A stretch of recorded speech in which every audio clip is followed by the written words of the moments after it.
Welcome to day 2 of Beauty Tech Live.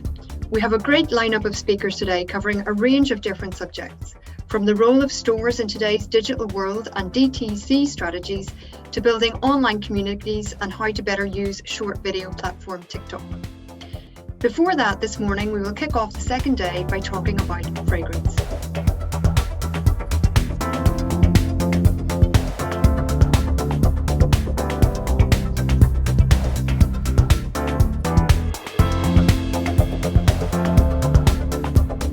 Javier, thank you for being with us here today. We're very pleased to have you, and we're looking forward to some insights on the fragrance market and selling fragrance through e-commerce. Thank you, Una. Very pleased to be with you today. I just want to start by what has gone on recently in the past year or so with the digital acceleration we've seen as a result of COVID. What have you learned over the past year in terms of selling fragrance online?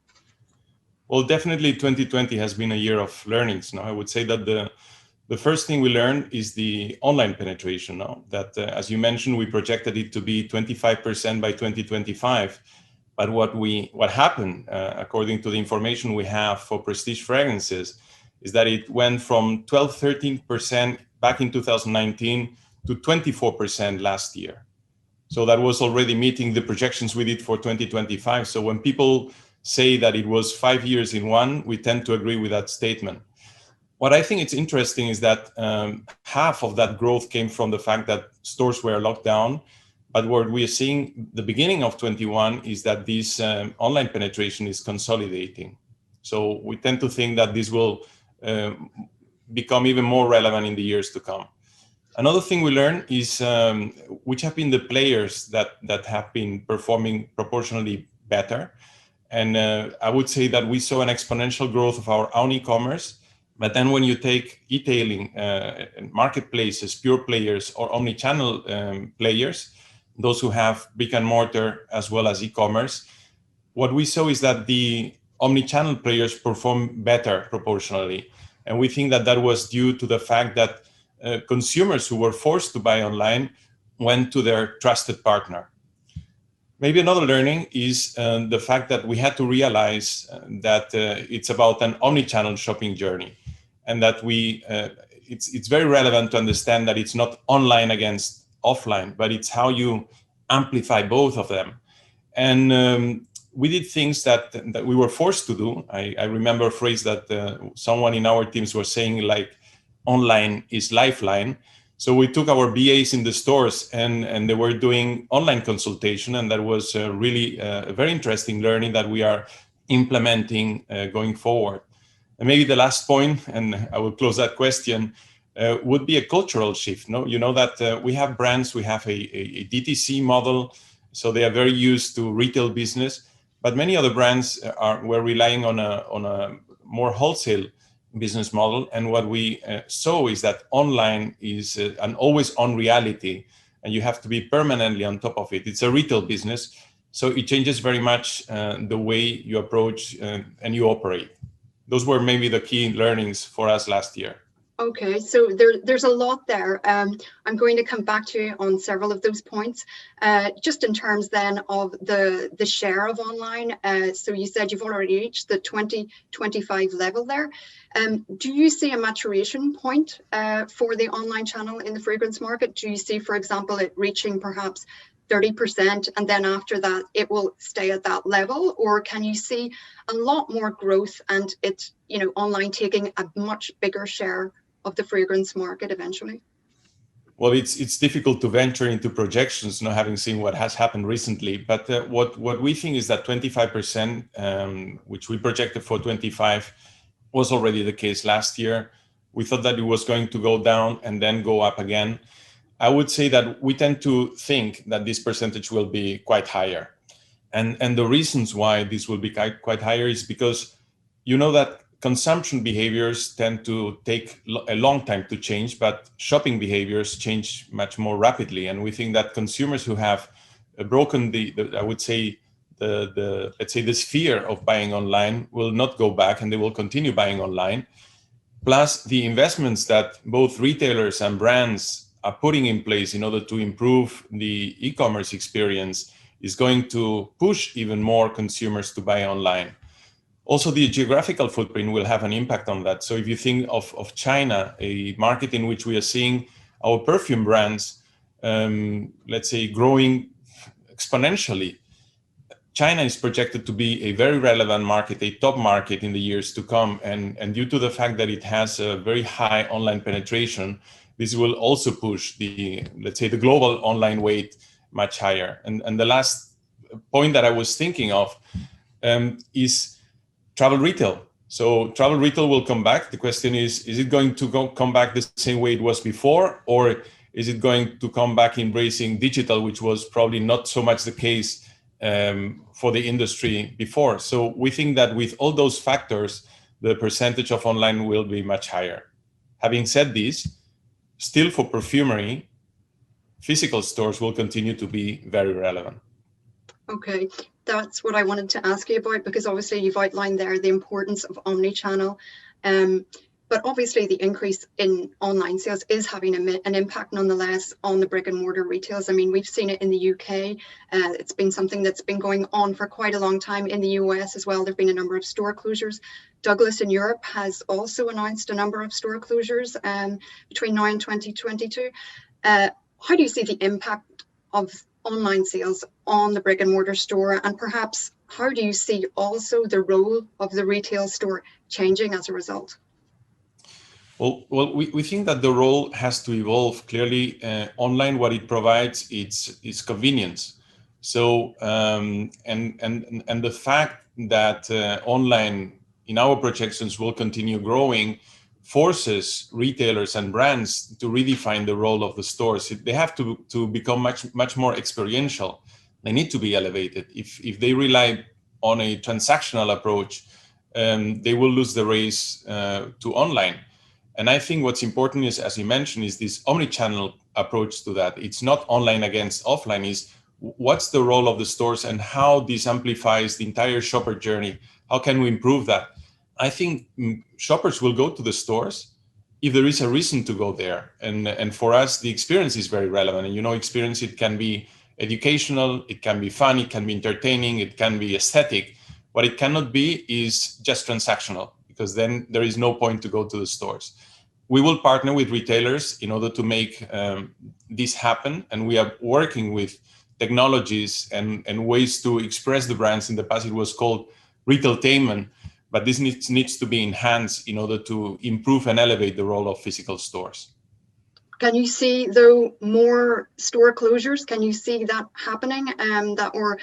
It's kind of a natural evolution, I imagine, that shift in the market with digital. Can you see the footprint, the brick and mortar footprint becoming considerably reduced, though?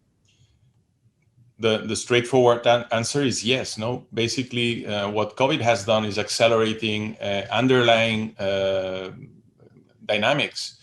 And we saw stores closing steadily year after year, but this huge acceleration of online has not been, let's say, a net growth for the industry. Basically, in many markets, it has been at the expense of offline network.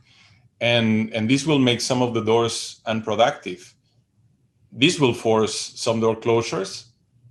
Again, brands and retailers are investing in improving the experience online.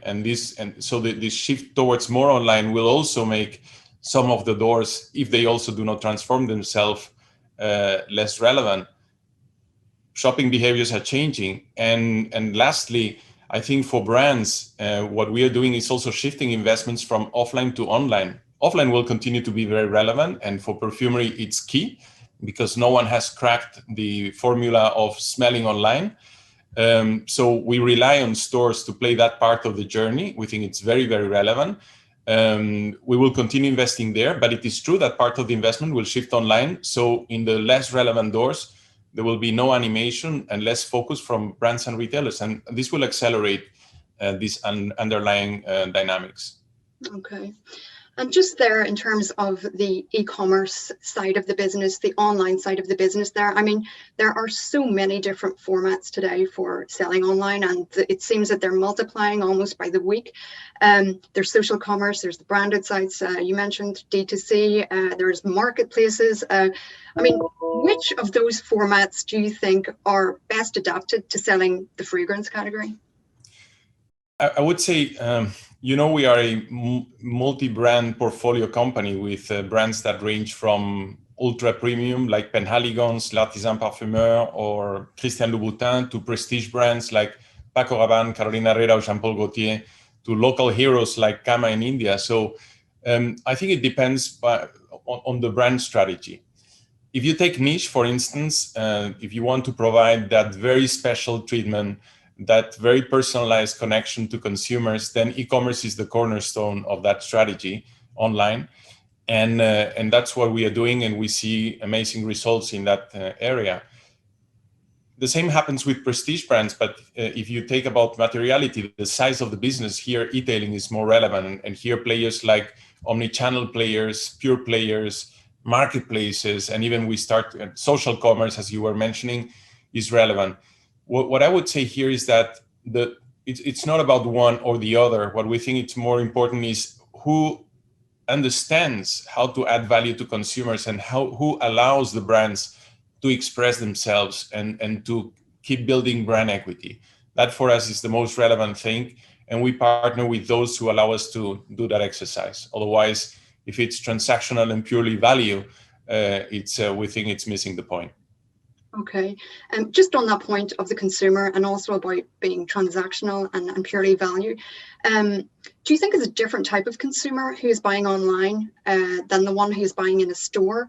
I'm just thinking, because of the number of fragrances that we can find discounted online today, you kind of wonder what's the motivation to go to a store to buy a fragrance if I know I can find it very easily online at quite a steep discount? Is it a different consumer there, or how do you see that?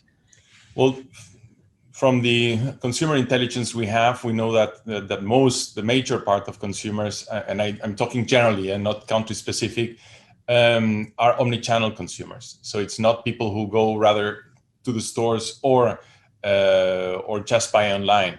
No, people want to go to the stores. They want to test the fragrances. They want to get it immediately. They are just passing by and they want to buy. So we think it's mostly omni-channel consumers.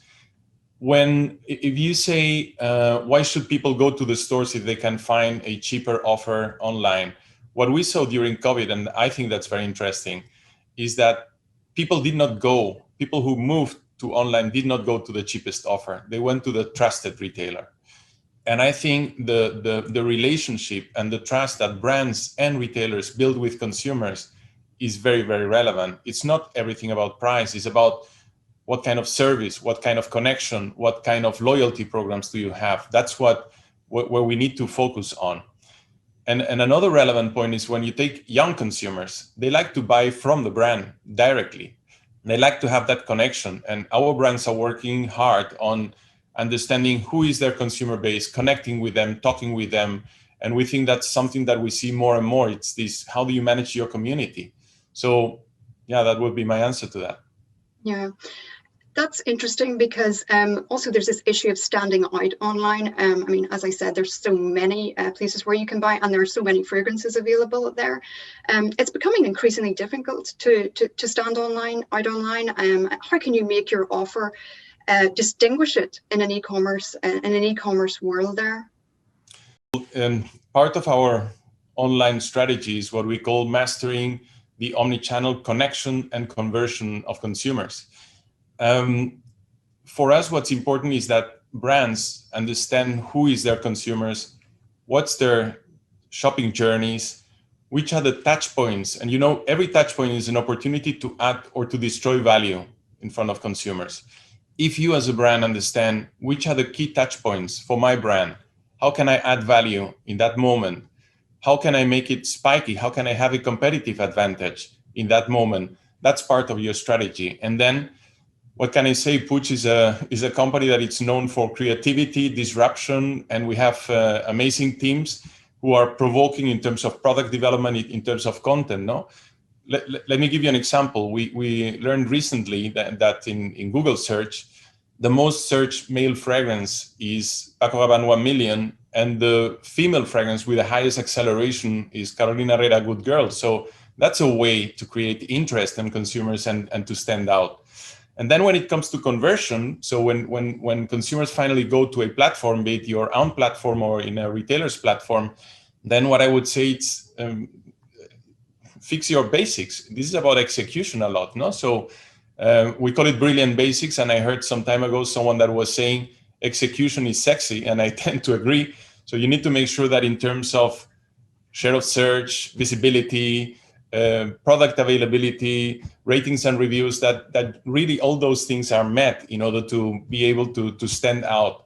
Otherwise, it's not going to happen. Is it becoming more expensive to do that today?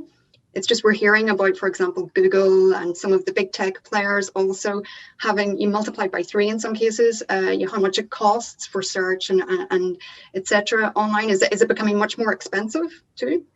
Well, I think that it's very clear that there will be a fight on traffic and visibility, and it's going to be more expensive, and it's going to be, but it's a natural game, no? So if there is more demand, prices will go up. Yes. Yeah. Okay. I wanted to move on and ask you a little bit about how consumers purchase also, because in the store, there's obviously the opportunity for impulse purchases that perhaps is less obvious in an online environment. Perhaps online you may be going to buy a gift, you may be going to buy a fragrance you already know, it's a repurchase. Do you think there's a risk of missing out on those those impulse purchases? Well, yeah, what I would say first, understanding the consumer and putting a little bit in perspective, you know that there are 3 missions, no? It's rather replenishment or gifting or trial. And what we know is that in our industry, I guess in many others, it's quite a planned purchase. So it's not that people go to this like this and they buy. It's impulse is like 20-25%, but it's rather planned. Having said this, what we think it's important is that you make it easy for consumers. So how can you make the path to purchase more seamless, faster?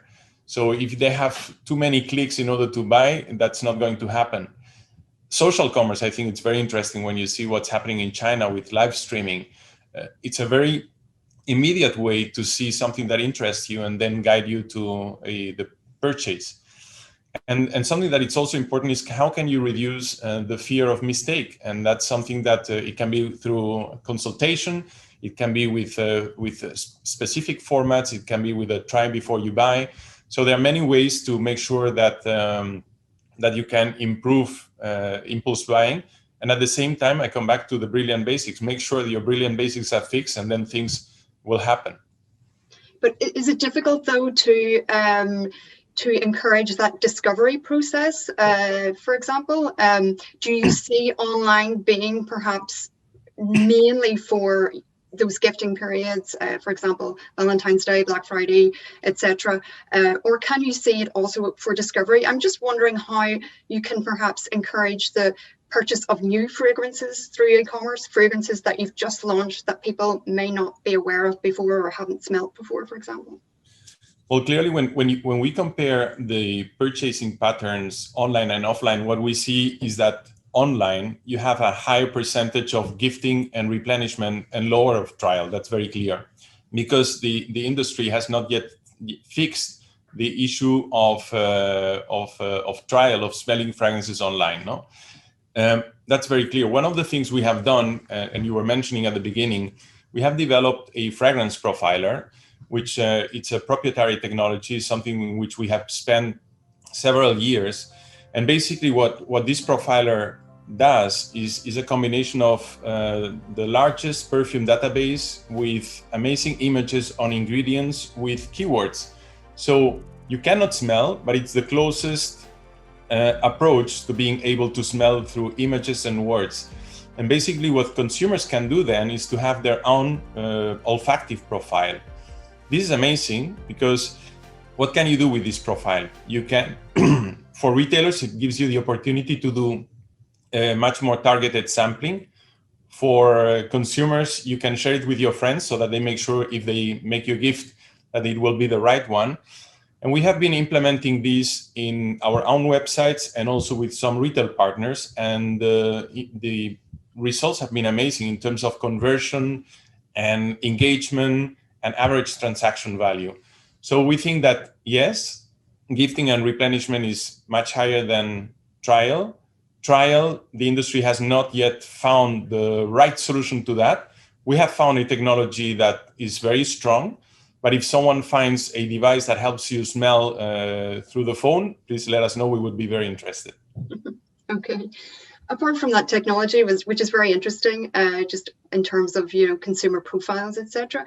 Is there anything that you're doing also in terms of sampling sets, discovery sets? It's something that we've seen for some time. Is there any new take that you have on that, or how is that working? Is that something that you will focus on as well? We will definitely focus on, and we are focusing on. What I can tell you is that we are trying different strategies, top of the funnel with sampling through social media, targeted sampling through retailers. We are doing the try before you buy, sampling kits, everything. We think it's extremely important because we know that 85% of consumers who buy have tried the fragrance before, and they rely very much on the physical stores nowadays on sampling, and we need to fix that if we want to make that pain point in online being solved. I can tell you we are at the beginning of the learning curve. There is much more to go. Yeah. Okay. And you've mentioned there several times about execution and how that is so important. There's also that importance of delivering a premium experience. And I'm not just talking about the actual discovery or the purchase online, but also in terms of the logistics, in terms of delivery. It can be quite difficult to deliver that, especially when we're up against companies like Amazon who do it so well, for example. How can you do that? How can you ensure that very premium experience from A to Z, from when the consumer gets the product, goes online, to when they get the product at home in the box? And do you think there's a need also perhaps to control more of that logistics side of things as well for e-commerce?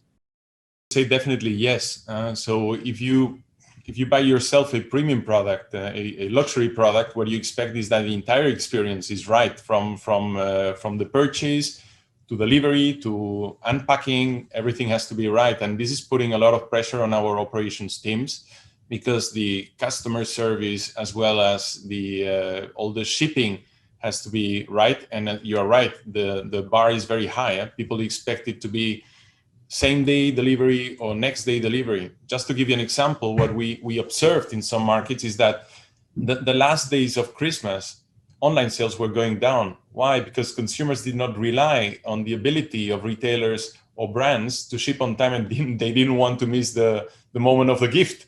So that's something that tells you how relevant it is for consumers. And yes, we will have to be focusing on that. We do so.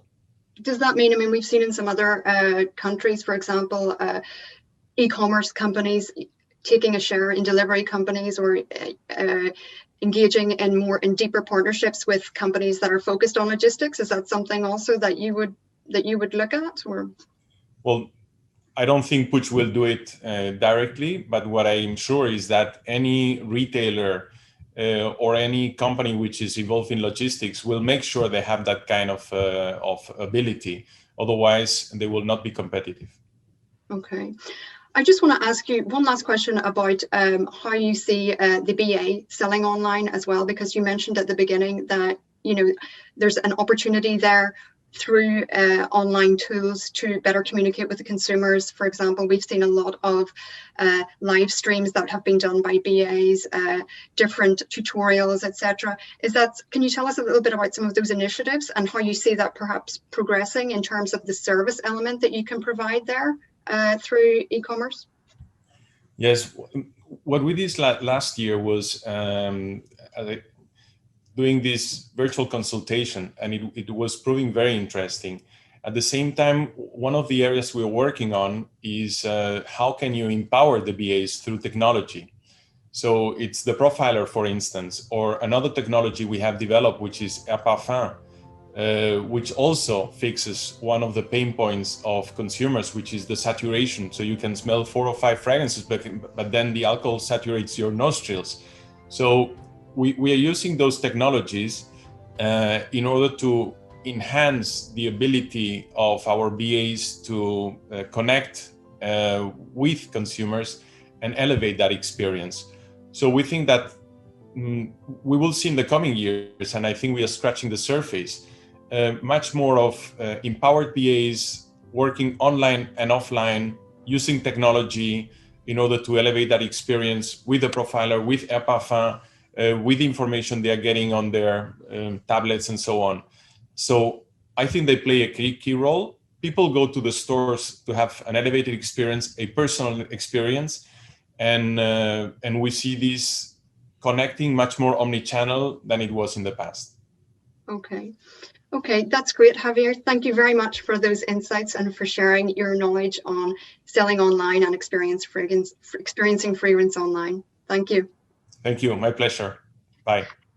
We will take a short break, but do join us at 11 a.m. CET when we will be talking to Adrien Geiger from L'Occitane about the role of the store in digital business. Before that, do take a tour of the exhibition hub to see the latest products and services on show from our exhibitors. See you at 11.